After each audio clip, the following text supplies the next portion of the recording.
Friends, what if I told you we are less than 1 month away from Test Drive Unlimited Solar Crown launching, being out after all of these delays? It's actually gonna be here. But my question realistically is it ready? I feel personally like a lot of racing games these days are struggling to kind of come out in the state that they want to. And this is kind of an industry-wide thing. This is not just specifically racing games. However, racing games seem to be hit the hardest. Maybe it's because they're so much more expensive to make in terms of the licensing. But my point is, throughout this video, I mainly wanted to talk about 3 pillars of what I think makes a test drive game: car collection, co-op driving experience, and ultimately feeling like a rich baboon. That to me is what distinguishes Test Drive from every other racing experience that exists. Now, Forza has been birthed based on the back of Test Drive Unlimited. Hell, the Crew has been birthed based on the back of Test Drive Unlimited, and it inches further and further to be more like Forza, when Forza is more like Test Drive. It's a whole thing. So let's get down to business. Is Test Drive ready? Because there's been some changes, by the way. Now, you can't have a car collection without a garage system, and I actually made a video previously talking about the garage system in this game compared to the previous one. But the fact we're getting a garage is pretty cool, because originally that was not the plan. We would have had 1 car in the room, as far as I'm aware. This whole room just didn't exist previously, and it's part of the car ownership experience. How can you feel like you're collecting cars and then not have a place to have your cars on display? That was something that Test Drive Unlimited 2 did incredibly well. If you wanted to, you could jump in and create a garage that ultimately had one type of vehicle, or one. For example, in GTA, I can do a better job of saying have a Japanese car garage or a drift car garage, or my favorite cars on 1 floor, and then multiple floors down I can have the cars I dislike. Like, they put out this trailer, which is The Collector, and it shows a bunch of Ferraris, which is a pretty cool trailer, actually. You can actually see some visual updates that have happened. It's a much newer trailer than the gameplay that we played and we've seen, and it shows that you can create a Ferrari collection. But then, okay, but what if I want multiple collections?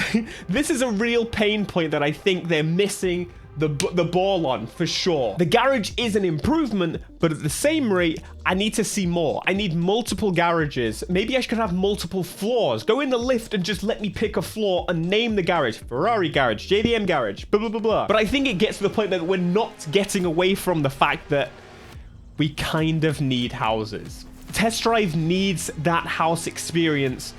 It's just one of the pillars of the series, and it kind of comes along with this whole Ferrari video that they just dropped. I need a yacht to whip the Ferraris out of. So I do want to note, you do upgrade to bigger and bigger apartments, but the garage doesn't really change along with those. And if it does, well, it's just how many cars you can put in the apartment itself. And I think in all of them, it's 1. In fact, you might only be able to do that in the higher end garages. I don't think it's a 100% deal breaker as long as they do add this, but I think it's going to be pretty quick for us to upgrade those apartments.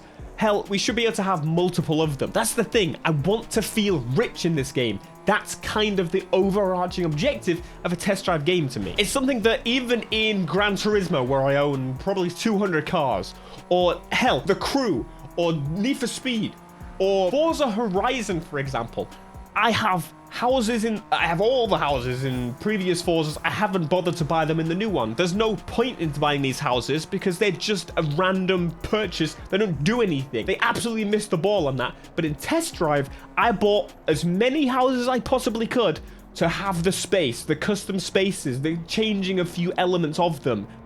Hell, just having different spaces where you could choose the pictures on the walls, and ultimately having different garages, different types. For example, I buy like a little cheap garage for my JDM cars, and I buy a big expensive house mansion for my Ferraris, Bugattis, Lamborghinis, things like that, because whatever mood I'm feeling, I can jump between them. And there was a reason for money beyond just the cars, and I think that's really needed in the Test Drive series. But again, if they add this, I don't think I'll really have an issue. As long as they add it within the first year of support, I think this is a bit of a non-issue overall, and every other element of Test Drive in terms of getting the cars, buying the cars, and the car ownership experience, they've got pretty damn well. In fact, a good friend Alex, he actually released this video, and it's 50 minutes long. I highly suggest you check it out. A link at the end of this video. We got some footage of the 918, and the detail they're putting into these cars is awesome. I love to see it. Gran Turismo does a really good job as well, but in terms of open world games, no game does this depth in terms of, well, I'm just gonna let him speak. Next, you can see a battery icon on the actual dashboard in the right gauge cluster. Now, if I can floor it, you can see it depletes, and it actually regains while you're coasting as well. So that's let's so see if sick. we can just so sick. Probably nice straight here. So you can see the battery is depleting on the actual dashboard. So with hybrid system cars, you can see the battery depleting, and then it goes up when you're coasting and you're braking. They've gone to the detail of putting that detail in the dashboard itself, so you can turn off all the hood and have a really fun driving experience that feels much more authentic. Now, a lot of people were talking about the fact that the dials, they want different dials per car like they had previously. Again, that's a huge undertaking, and I fully do get it. I hope there's maybe a way at some point they could do this, but the fact that the dashboards work in the cars, I think that kind of solves that issue for me. But look, they've got the car experience pretty much down, other than the collection. But before we move on from cars, there is one other really cool thing that they've updated, and that's the physics. Oh, whoa, stop.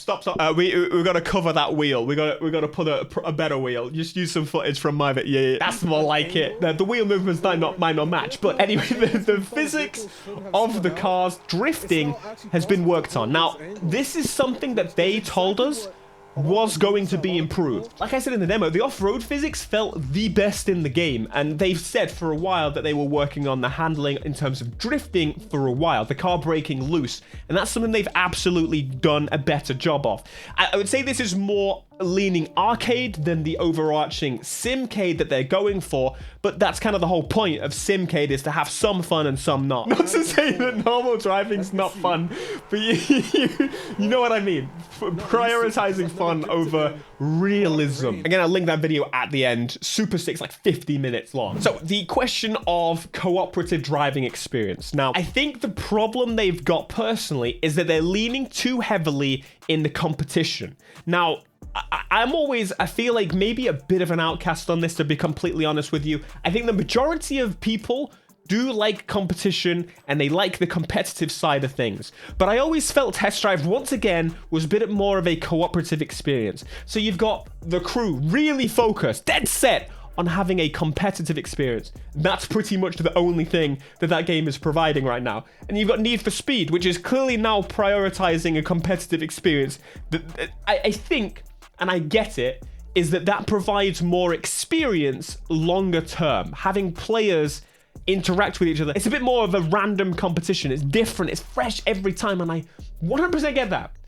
But again, Test Drive was the beacon, the pillar that allowed us to have those cooperative experiences and have more fun together rather than against each other, because together is fun. But not to say they've completely got rid of that. You've of course got the crews that kind of work together based on the crew system of the crew, not the crew, Test Drive. You've got that system in place where you can pick either side, and you can kind of form a bond with those drivers a little bit. It's probably an attempt to try and create that system that was in TDU2 that didn't quite work right because of the fact, well, the online itself had many issues, and that might have been why, but for the people that didn't really bother interacting with the online experience at all, they had problems. Just like in the crew, they had the issue of too many places where you could do PvP, and so they made them all one, and all of a sudden, everyone's playing. I think it's all well and good showcasing people driving together to try and push the thought that, yes, you can explore this world together, and absolutely we will be able to. But I could do the same in Need for Speed. I could do the same in Forza Horizon. I could do the same in... Hell, I could explore together with friends in Gran Turismo. There's no 100% solidification that this game is kind of pushing like a co-op experience over the top of bettering any other experience that I could get elsewhere. I want to see individual clubs return at some point. However, that's not a huge priority. I think as long as the experience, at least as I say, matches everything else, I think it's fine. But I definitely want them to really work on that co-op experience and the togetherness experience, because I don't want to just jump into a race and, oh, look, you get teamed up with people that you don't actually know, but you're still just going to try and beat everyone. Team races really don't make sense most of the time in games because everyone is a bastard. Everyone will do their best to be first and not give a shite who you are. They will spin you out, and we know exactly that's going to happen. Now, of course, as much as Ferraris will make us feel rich in these hypercars and supercars, of course, they are absolutely needed, and as someone that prefers JDM, like Japanese underground cars, Test Drive needs to be the exception here. It shouldn't focus on, I don't care about the fact that there's no visual customization other than liveries and paint. That's something that Test Drive kind of was. I would like to see some in the future maybe, but the priority, as I said, should be super expensive, rich, kind of building up from the smaller cars to the higher cars. But the focus of this game should be the high-end hypercars going out for a blast, feeling rich. And so I've got to be honest, I don't feel exactly rich jumping up to a hotel room, and that's it. It's a bit of a problem. We've already discussed it, so I won't go too far, but I can only feel so rich in a hotel. I mean, I guess technically it costs more to live in a hotel than it does a house. So maybe that's supposed to convey the rich experience, but you upgrade to different levels and you can get to bigger and bigger rooms, which is good and all. But I do think eventually we need to get to a point where we can go and buy that mansion down the road. I think that'll be pretty dope.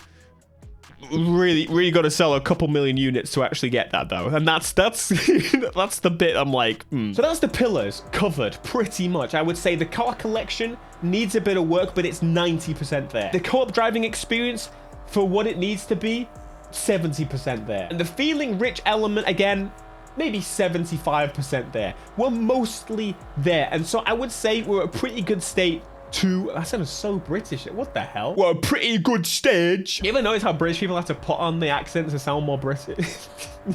Anyway, it's fine. So I would personally say we're pretty much there.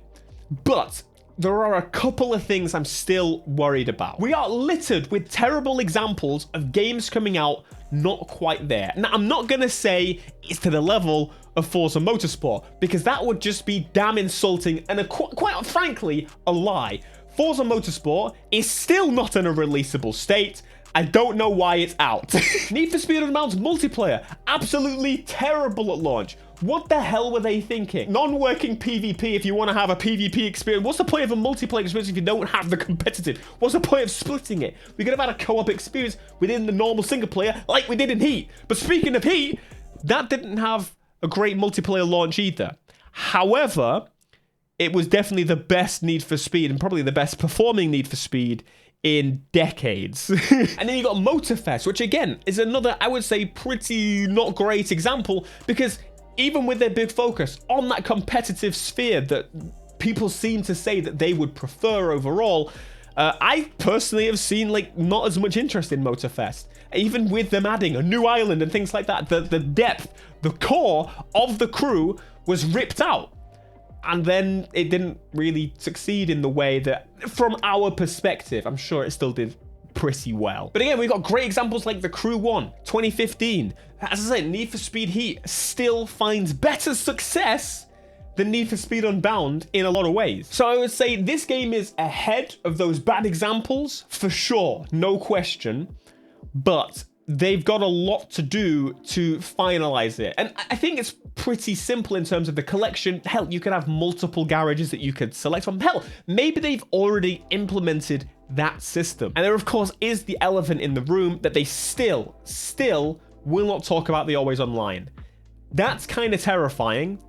And I think it's going to put quite a few people off overall, because why the Crew. So anyway, Test Drive Unlimited Solar Crown. We are less than a month away. Of course, I'm going to be covering it, absolutely. I personally bought the collector's edition because I think it's pretty cool to have physical collector's editions. I will probably buy it digitally though, because what's the point of having physical if it doesn't work offline? Kind of doesn't really make sense to me. But hell, then actually you'll get 2 copies purchased from me, or maybe 3, if You do have the always offline. Always offline. Anyway, I'll see you next time. Check out Alex's video. It's great. It's helpful.